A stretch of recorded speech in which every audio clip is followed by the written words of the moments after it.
that. Do it again. I don't like the way this is rolling. It's a beautiful day in the neighborhood.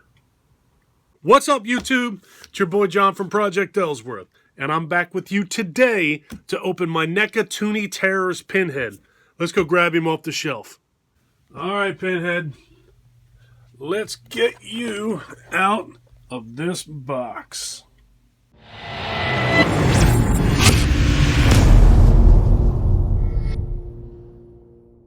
So first off, I hope everybody out there is doing well and staying safe. All right, so here he is. There is Tooney Terrors Pinhead with his standard hands held out in front of him so that he can hold that there puzzle box. All right, so today we will be opening him and utilizing his background, which is all these chains and hooks.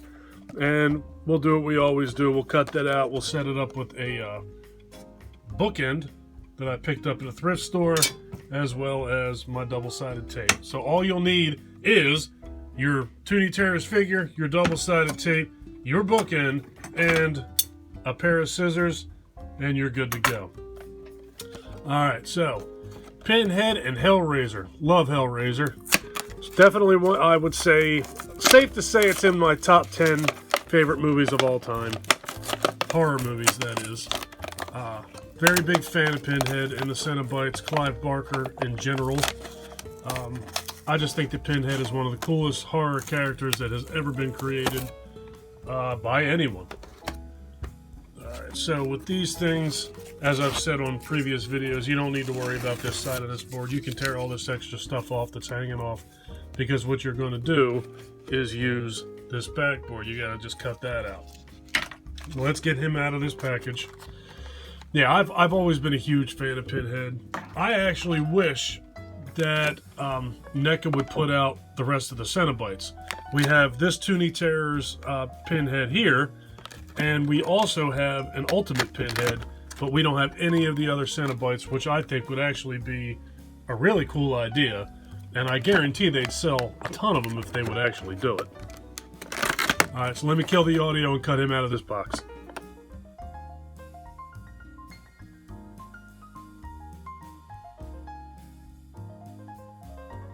Alright, there's the puzzle box. Obviously it's going to have significantly less detail on it than the ones from the Ultimate figure.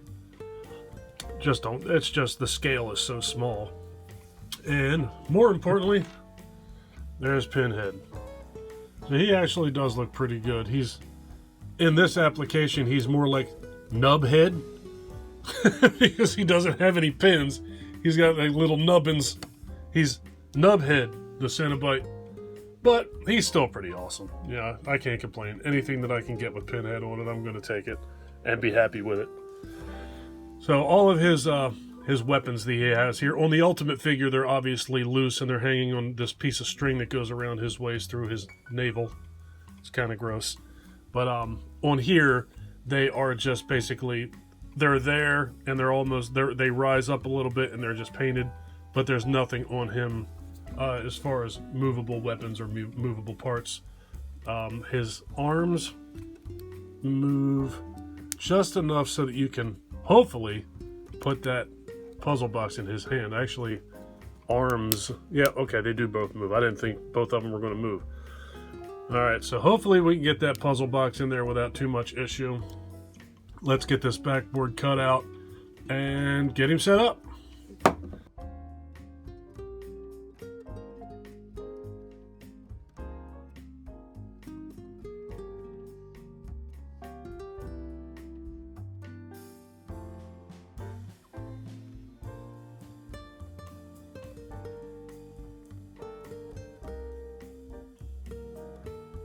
Going to trim a little bit more off of the right side here. I see some of that dotting there.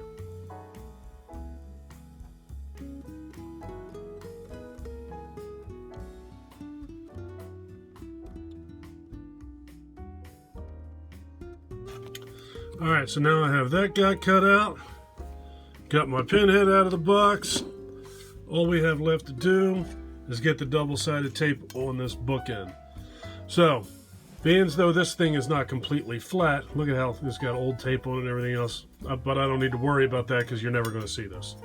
So, being as though this is not completely flat, I'm going to put the shorter end as the back that you don't see, and I will just stand Pinhead on the front of this. So all I got to do is get the double-sided tape around this so that we can attach the backing.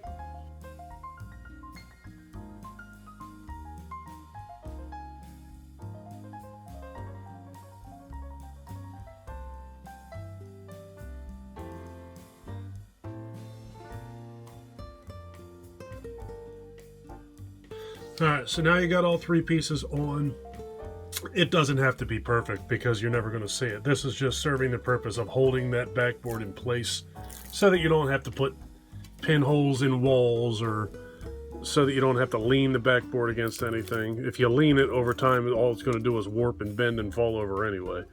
But if you do this, the backboard should stay up against it and should not fall off. So, got your backboard. You know it's up in the right direction because of the hook, but I always double check it anyway. Alright, so it definitely is. Now I just got to get this on here and press. Nice and flat.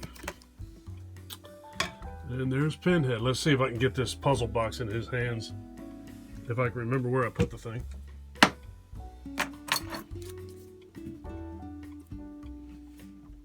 Alright, I found it.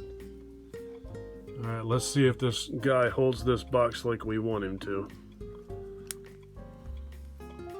Well, not necessarily like we want him to, but I guess it serves. Alright, yeah, that's not bad. He holds it. It's not ideal, but he's kind of pliable, so you can kind of wedge it in his hands and he holds it tight. So, that's it. Let's get him set up here so you can get a better look at him.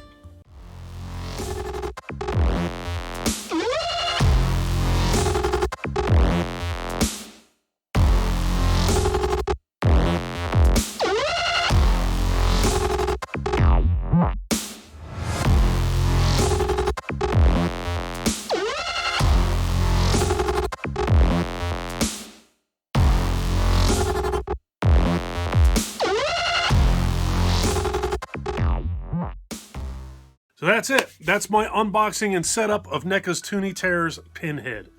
I think he's pretty cool. I mean, obviously he doesn't have pins. He's got kind of nubs. He almost looks like cleat head or nub head. He sort of reminds me of a mad ball, if that makes any sense to you, for those of you who actually know what a mad ball is. His puzzle box is all painted one color. It appears that just the sculpt on it gives the impression that there's black paint in there, but there's not. What you're seeing is just basically depth and shadowing. There is no black paint on this box that I can. It doesn't appear to be to me anyway. But overall, I like him. He has the typical cartoon, hence the name, Tooney Terrors. He has the cartoonish look. He's got the really cool background. Although his weapons are not, separate, I should say, and they're not freestanding or freeform. There's nothing hanging. They're just painted onto the sculpt. I still think there's enough depth there that they look really good. And I actually, just from looking at it, had to double check it to make sure that they were part of the sculpt and not free. That's how good they actually do look. But overall, I think he's pretty good. I like him. And for 12 or 13 or 14 bucks, you can't expect much more than that. I think he's pretty cool. And I think that the nub head thing has got to be because you're not going to successfully mass produce Pinhead on such a small sculpt. That's just my guess. I'm not a toy maker, but that's my assumption. But overall, I can't complain about him. I like him, and I'm very, very happy to have him in my collection. I'm going to get out of here. If you guys like this video, please give me a thumbs up. If you really like this video and you've been enjoying my content up to this point, please do me a huge personal favor. Click that subscribe button and ring that bell. Take care of yourself. Take care of each other. Have a kick-ass day. And thank you for watching. Later, folks.